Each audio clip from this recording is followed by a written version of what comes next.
సరికొత్తగా ఇందులోకి ఎంటర్ అవుతున్నాము, మంచి ఇన్వెస్ట్ చేయాలనుకున్నాము, మీరేమో మంచి పోర్ట్ఫోలియోని బిల్డ్ చేసుకోండి అంటారు. అది ఎలా అవుతుందంటారు ఇన్ని అప్స్ అండ్ డౌన్స్ ఉన్నప్పుడు? Multi cap or flexi cap depending upon risk, ఒక మిడ్ ఆర్ స్మాల్ క్యాప్. చివరికి ఆ ఫండ్స్ కలెక్టర్లు అయ్యారు. 2025 గురించి ఇంతలా మాట్లాడుకుంటున్నారు, ఇన్ని హెచ్చుతగ్గులు వస్తున్నాయి, ఒడిదుడుకులకు గురవుతోంది, స్టాక్ మార్కెట్లో ఒక అనిశ్చితి ఉంది, ఈ మాటలన్నీ ఎందుకు వస్తున్నాయి? నిజంగా 2025 అనేది ఒక రోలర్ కోస్టర్ లాంటిది మేడం కొత్త ఇన్వెస్టర్స్ అందరికి. ఇప్పుడు చూస్తేనేమో ట్రంప్ టారిఫ్స్ అన్నారు మధ్యలో. సో ఇవన్నీ ఏంటంటే కొత్త ఇన్వెస్టర్స్ ఒక భయాందోళనకు గురి చేస్తూ ఉంటుంది. సో ఇవన్నీ అయినప్పటికి కూడా మనకి ఫస్ట్ త్రైమాసికం, సెకండ్ త్రైమాసికం దాంట్లో ఉన్నటువంటి రిజల్ట్స్ ఇవన్నీ చూపిస్తున్నారు. దాన్ని ఎలా అనలైజ్ చేయొచ్చు అంటారు? ఇవేంటంటే ఇంకా కన్ఫ్యూజన్, అగ్నికి ఆజ్యం పోసినట్లు ఉంటాయి. సో ఇప్పుడు ఏంటంటే ఈ వార్ టెన్షన్స్ లో జనరల్ గా కొన్ని కంపెనీస్ పర్ఫామ్ చేయవు. But for the first time దాదాపు ఒక 7-8 నెలల నుంచి మార్కెట్ అంత రిస్క్ ఎక్కువ అవుతూ ఉంటుంది. నమస్తే, నేను కవిత, వెల్కమ్ టు ఐ డ్రీమ్. 2025 సంవత్సరంలో మార్కెట్ విపరీతమైనటువంటి ఒడిదుడుకులకు లోనైంది. గతంలో ఎన్నడూ కనిపించినంతగా హెచ్చు తగ్గులు కనిపిస్తున్నాయి. ఈ టైంలో ఇన్వెస్ట్ చేయడం కరెక్టేనా? బోల్డ్ అన్ని డౌట్లు అయితే కనిపిస్తున్నాయి, వినిపిస్తున్నాయి. యాక్చువల్గా ప్రాపర్ సజెషన్ కోసం చాలామంది ఎదురు చూస్తున్నారు.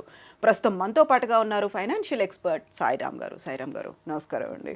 నమస్తే మేడం. ఎందుకని 2025 గురించి ఇంతలా మాట్లాడుకుంటున్నారు, ఇన్ని హెచ్చుతగ్గులు వస్తున్నాయి, ఒడిదుడుకులకు గురవుతోంది, స్టాక్ మార్కెట్లో ఒక అనిశ్చితి ఉంది, ఈ మాటలన్నీ ఎందుకు వస్తున్నాయి? నిజంగా 2025 అనేది ఒక రోలర్ కోస్టర్ లాంటిది మేడం కొత్త ఇన్వెస్టర్స్ అందరికి. చాలా మంది ఇన్వెస్టర్స్ ఇది ఒక అయోమయ స్థితిలో పడేసింది. మెనీ ఆఫ్ ద ఇన్వెస్టర్స్ ఏంటంటే కోవిడ్ తర్వాత వచ్చారు, వాళ్ళు ఎప్పుడు ఇంత ఎక్కువ టైం ఉన్న వాలటైల్ మార్కెట్ని వాళ్ళు చూడలేదు. అసలు వాళ్ళు ఏంటంటే అసలు మార్కెట్లో డబ్బులు ఈజీగా వస్తాయి అనుకుని చాలా మంది వచ్చారు. ఈవెన్ చాలా మంది మనీ మేక్ చేశారు కూడా. ఏం తెలియకపోయినా కానీ ఇన్వెస్ట్ చేశారు, స్టాక్స్ పెరిగాయి, like anything 2 times 3 times 4 times పెరిగాయి, వాళ్ళు మనీ మేక్ చేశారు. But for the first time దాదాపు ఒక 7-8 నెలల నుంచి మార్కెట్ అప్ అండ్ డౌన్స్ అవుతూ ఉంది. ఓకే. సో నార్మల్గా ప్రైస్ పెరగటం వల్ల డౌన్ అయింది, తర్వాత మనకి బోర్డర్ టెన్షన్స్ వల్ల అయింది. ఇప్పుడు చూస్తేనేమో ట్రంప్ టారిఫ్స్ అన్నారు మధ్యలో. ఇప్పుడు చూస్తేనేమో ఇజ్రాయెల్ వార్, ఇందులో కనుక అమెరికా దిగితే ఏంటి. సో ఇవన్నీ టెన్షన్స్ అన్నీ వచ్చేసరికి మార్కెట్ చాలా వోలటైల్గా ఉంటుంది. ఒక రోజు పెరిగితే ఇంకో 2 రోజులు తగ్గుతూ ఉంది. సో ఇవన్నీ ఏంటంటే కొత్త ఇన్వెస్టర్స్ని ఒక భయాందోళనకు గురి చేస్తూ ఉంటుంది. సో ఇవన్నీ అయినప్పటికి కూడా మనకి ఫస్ట్ త్రైమాసికం, సెకండ్ త్రైమాసికం దాంట్లో ఉన్నటువంటి రిజల్ట్స్ ఇవన్నీ చూపిస్తున్నారు. దాన్ని ఎలా అనలైజ్ చేయొచ్చు అంటారు? సో ఇవేంటంటే ఇంకా కన్ఫ్యూజన్, అగ్నికి ఆజ్యం పోసినట్లు ఉంటాయి. ఓకే. సో ఇప్పుడు ఏంటంటే ఈ వార్ టెన్షన్స్ లో జనరల్ గా కొన్ని కంపెనీస్ పర్ఫామ్ చేయవు. మనం ఏంటంటే జనరల్ గా ఈ సౌదీ కంట్రీస్ నుంచి మనం ఆయిల్ తీసుకుంటాం. అవును. ఇప్పుడు ఏంటంటే ఈ వార్ వల్ల వాటి మీద రిస్ట్రిక్షన్ వస్తుంది. సో ఆ ఆయిల్ డిపెండెంట్ ఉన్న సెక్టర్స్ అన్ని మనకి ప్రాఫిట్స్ అనేవి పడిపోతాయి. అప్పుడు ఇంకొంచెం నెగిటివ్ అవుతూ ఉంటుంది. అసలు మెయిన్గా ఇన్వెస్టర్ చేయాల్సింది ఏంటంటే తను ఒక మంచి క్వాలిటీ పోర్ట్ఫోలియో బిల్డ్ చేసుకున్నాడా లేదా.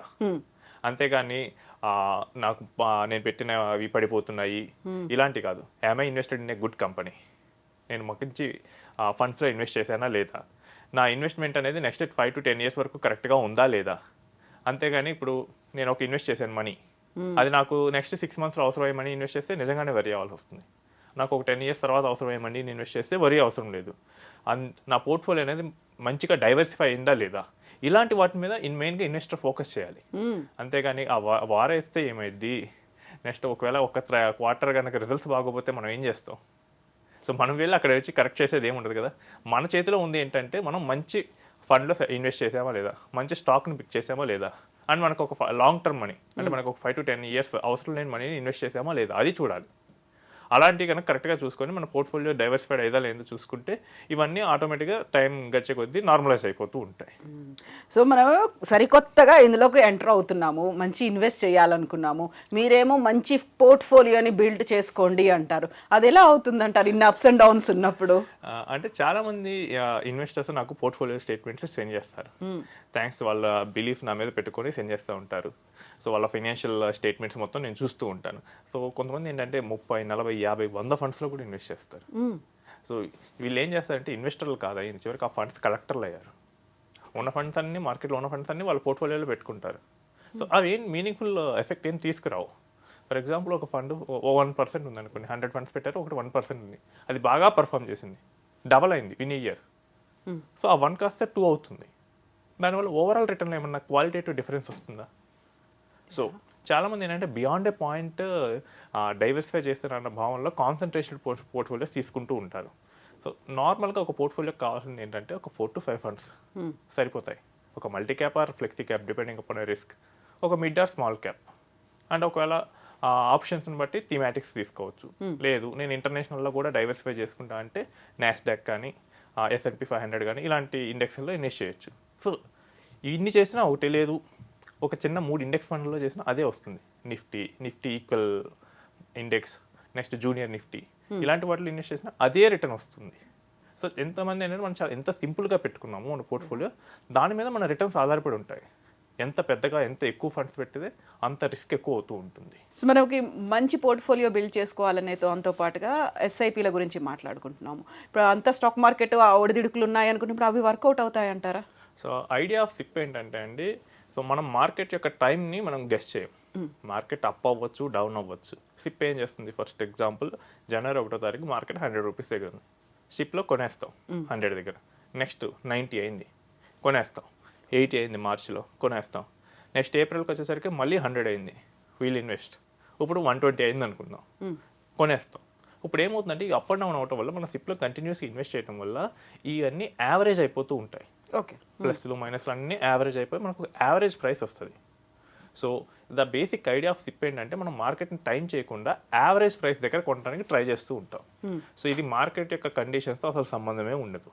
మార్కెట్ హైలో ఉండండి సిప్ వర్కౌట్ అవుద్ది, మార్కెట్ లోలో ఉండండి సిప్ వర్కౌట్ అవుద్ది, మార్కెట్ కదలకుండా ఉన్నా కానీ సిప్ వర్కౌట్ అవుద్ది. ఓకే. సో 2010 నుంచి 2013 మార్కెట్ కదల్లా, సిప్ ఇన్వెస్టర్స్ గాట్ 7.5% రిటర్న్. లంసంలో రాలేదు అది. Okay. So some better then FD ట్యాక్స్తో ట్యాక్స్ కూడా కంపేర్ చేసుకుంటే. సో సిప్ అనేది ఎల్లవేళలా వర్క్ అవుతుంది, ఏ మార్కెట్ కండిషన్ అయినా కానీ వర్కౌట్ అవుతుంది. అండ్ మనకి అది ఈజీగా ఉంటుంది. ఒకేసారి పెద్ద మొత్తాల్లో పెట్టలేని వాళ్ళు లాంగ్ టర్మ్ గోల్స్ కోసం క్రియేట్ చేయాలనుకుంటే మంచి కార్పొరేట్స్ని సిప్ ద్వారా ఇన్వెస్ట్ చేసుకోవచ్చు. ఓకే. సిప్ అంటే స్మాలే కాదు, సేఫ్ అని కూడా అనుకోవచ్చు ఒక రకంగా ఇప్పుడున్నటువంటి పరిస్థితులు చూస్తూ ఉంటే. మార్కెట్ వాలటిలిటీని చాలా ఈజీగా నలిఫై చేసిద్ది బెటర్ సిప్ అనేది. ఎందుకంటే ఒకరోజు అప్ అండ్ డౌన్ అవుతుంది కాబట్టి మనం పెట్టేది ప్రతిసారి డౌన్లోనే పెట్టాం కదా. ఒకరోజు అప్ పెడతాం, ఒకరోజు డౌన్లో పెడతాం, ఆటోమేటిక్ మనకి యావరేజ్ ప్రైసెస్ అనేవి వస్తాయి, మనం కొంచెం సేఫ్గా కూడా ఉంటాం. ఓకే. సో ఇప్పుడున్నటువంటి పరిస్థితులు అనగానే ఏ సెక్టార్లలో ఇన్వెస్ట్ చేయాలి అనేది నా దృష్టిలో సెక్టార్స్ అనేది అవాయిడ్ చేయాలి. ఓకే. ఎందుకంటే మనం ఒక మంచి డైవర్సిఫైడ్ పోర్ట్ఫోలియో కనుక తీసుకుంటే అందులో అన్ని సెక్టార్స్ ఉంటాయి. సో ఇప్పుడు నేను చాలా మంది ఏంటంటే బ్యాంకింగ్ సెక్టర్లో పెడతారు, కానీ వాళ్ళ మ్యూచువల్ ఫండ్స్ కనుక చూసినా లేదా వాళ్ళ స్టాక్స్ పోర్ట్ఫోలియో గురించి చూసినా కానీ ఎక్కువ ప్రధానంగా బ్యాంకింగ్వే ఉంటాయి. నెక్స్ట్ ఐటీ సెక్టర్ ఉంటాయి వాళ్ళ దాంట్లో, నెక్స్ట్ ఫార్మా ఉంటాయి. దాన్ని దాటి వీళ్ళు ఎందుకు ఎక్స్ట్రాగా యాడ్ చేస్తున్నారు అది తీసుకోవాలి. ఓకే, సెక్టార్ కరెక్ట్ అయితే బాగానే ఉంటుంది, బట్ ఒకవేళ సెక్టార్ కనుక రాంగ్ అయితే 2007లో ఇన్ఫ్రాస్ట్రక్చర్ 2004 నుంచి 2009 వరకు ఇన్ఫ్రాస్ట్రక్చర్ చాలా బూమ్లో రన్ అయింది. సో అప్పుడు ఏంటంటే గవర్నమెంట్స్ అనేవి ఇన్ఫ్రాస్ట్రక్చర్ మీద చాలా హెవీగా ఫోకస్ పెట్టాయి. సో మనకి హైదరాబాద్ కూడా ఆ టైంలో హెవీగా ఇన్ఫ్రాస్ట్రక్చర్ వేలో డెవలప్ అయింది. సో తర్వాత ఆర్థిక మాంద్యం రావడంతో ఇన్ఫ్రాస్ట్రక్చర్ కొంచెం స్లో డౌన్ అయింది.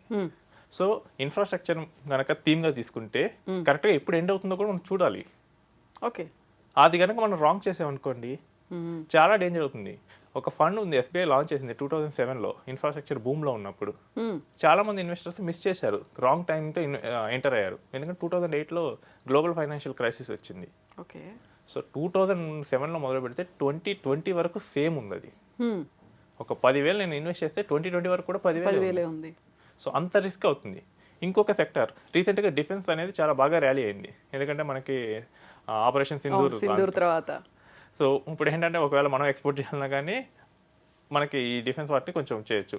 అండ్ మెయిన్గా చూస్తే ఈ డిఫెన్స్లో ఉన్నాయన్నీ public sector companies, Hindustan Aeronautics ఇలాంటివన్నీ. సో దీని ఓనర్ గవర్నమెంట్, క్లయింట్ కూడా గవర్నమెంటే. సో మనం పోయి కొనలేం కదా వాళ్ళ దగ్గర నుంచి ఆయుధాలు. సో గవర్నమెంటే కొంటుంది. ఇప్పుడు రేపు all of a sudden government decides okay let's not make money from this defence sector అంటే స్టాక్స్ ఆటోమేటిక్గా పడిపోతాయి. అవును. సో లాంగ్ రన్లో స్టాక్స్ ప్రైస్ని డ్రైవ్ చేసి ప్రాఫిటబిలిటీయే. సో ఇలాంటి అన్నీ చాలా జాగ్రత్తగా చూడాలి. అలా కాకుండా డిఫెన్స్ బాగా పెరిగిద్దంట కదా, ఎందుకు పెరిగితే రేపు ఇప్పుడు వార్ కనుక కంటిన్యూ అయింది అనుకోండి, గవర్నమెంట్ ఈజీగా okay let's not make money అంటే. సో ఇంత రిస్క్లు ఉంటాయి, వీటన్నిటిని అండర్స్టాండ్ చేసుకోవాలి. వీటిలో ఏ ఒక్కటి మిస్ అయినా కానీ ప్రాబ్లం వస్తుంది. అండ్ ఫార్మా సెక్టర్ ఉంటుంది. సో కోవిడ్ అప్పుడు విపరీతంగా పెరిగింది. ఓకే అలానే అనుకొని పెట్టుంటే 2021 తర్వాత అంతగా పెరగలేదు. సో చాలా రిస్క్ అనేవి ఉంటాయి సెక్టార్స్లో. నేను పర్సనల్గా సెక్టార్స్ని అవాయిడ్ చేస్తాను. ఒకవేళ పెట్టాల్సి వస్తే అది కూడా 5 to 10% ఆఫ్ ద పోర్ట్ఫోలియో మాత్రమే పెడతాను. సో అంతకన్నా ఎక్కువ పెడితే కనుక మనకి పోర్ట్ఫోలియో యొక్క రిస్క్ అనేది చాలా హెవీ అయిపోతూ ఉంటుంది. సో మనకేంటంటే రిస్క్ అనేది మనం 2025లో అవాయిడ్ చేయలేం, కానీ మినిమైజ్ చేయొచ్చు. ఓకే. సో ఏంటంటే కాన్సన్ట్రేషన్ని తగ్గించాలి. ఒక సింగిల్ సెక్టార్లో కానీ ఒక సింగిల్ ఫండ్లో కానీ మోర్ దెన్ 40-50% కానీ ఎక్కువ పెట్టకూడదు. బెటర్ 25% కన్నా తక్కువ పెడితే ఇంకా మంచిది.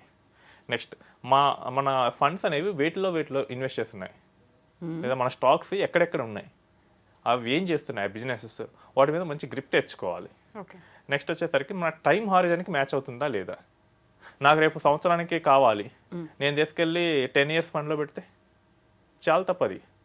రేపు నాకు ఫీజు కట్టాలి 2 నెలల తర్వాత, నేను దాన్ని తీసుకెళ్ళి గోల్డ్లో పెడితే పెరగచ్చు తగ్గొచ్చు. సో మనకి తీసుకునే ఇన్వెస్ట్మెంట్ ఆపర్చునిటీ అనేది మన టైం హారిజన్కి మ్యాచ్ అవ్వాలి. Next always have a fixed income. Okay.